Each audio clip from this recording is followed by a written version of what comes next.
En 1830, tous les Algériens savaient lire, écrire et compter, et la plupart des vainqueurs, ajoute la commission de 1833, avaient moins d'instruction que les vaincus. Les Algériens sont beaucoup plus cultivés qu'on le croit. Note Campbell en 1835. À notre arrivée, il y avait plus de 100 écoles primaires à Alger, 86 à Constantine, 50 à Tlemcen. Alger et Constantine avaient chacune 6 à 7 collèges secondaires et l'Algérie était dotée de 10 zaouïas, ce qui veut dire université. Chaque village ou groupe d'habitants avait son école.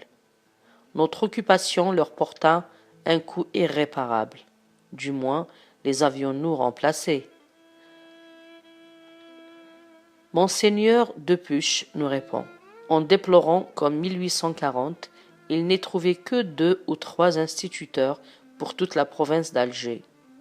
En 1880, on ne trouvait encore que 13, je dis bien 13, écoles franco-arabes pour toute l'Algérie.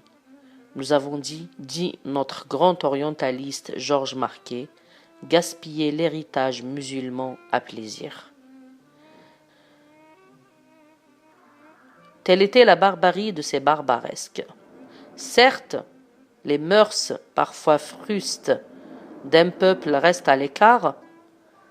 Certains traits orientaux, le comportement expéditif de leur administration, leur routine, leur indifférence au confort, leur superstition, leur pointilleuse dévotion choquaient nos sensibilités occidentales. Mais l'Algérie avait sa culture. Cet héritage méritait d'être préservé. Le propre d'une civilisation n'est-il pas de savoir en accepter une autre sans la détruire? Demandait Hamdan. En fait, ce fut une véritable extermination culturelle. La commission d'enquête met ici les points sur les i. Nous apportions à ces peuples les bienfaits de la civilisation et de nos mains s'échappaient les turpitudes d'un ordre social usé. Nous avons débordé en barbarie les barbares qu'on venait civiliser. La discipline turque leur apparut sous nos pouvoirs comme une nostalgique oasis. Ravigo est aussi brutal. Notre seule supériorité sur eux, c'est notre artillerie, et ils le savent. Ils ont plus d'esprit et de sens que les Européens. Et on trouvera un jour d'immenses ressources chez ces gens-là, qui savent ce qu'ils ont été et qui se croient destinés à jouer un rôle. Ce qu'il faut, dit Tocqueville, c'est donner des livres à ce peuple curieux et intelligent. Ils savent tous lire.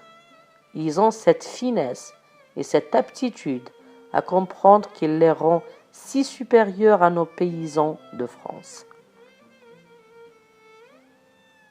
À la commission d'enquête qui lui demande ce qui manque le plus aux Maures d'Alger, Boudherba répondra « des journaux ». Suivant le général Pélissier, avant notre arrivée, Alger était peut-être la ville du monde où la police était la mieux faite.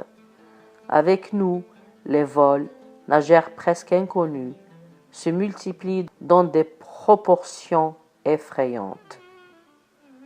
Laurence, directeur de la justice, nous dit « L'Arabe tue son ennemi. Il ne le détruit pas. Ne parlez pas de dévastation. Il les ignore. Une chose qu'on peut nous reprocher, c'est d'avoir importé en Algérie cet usage barbare, tradition sauvage de nos grandes guerres. »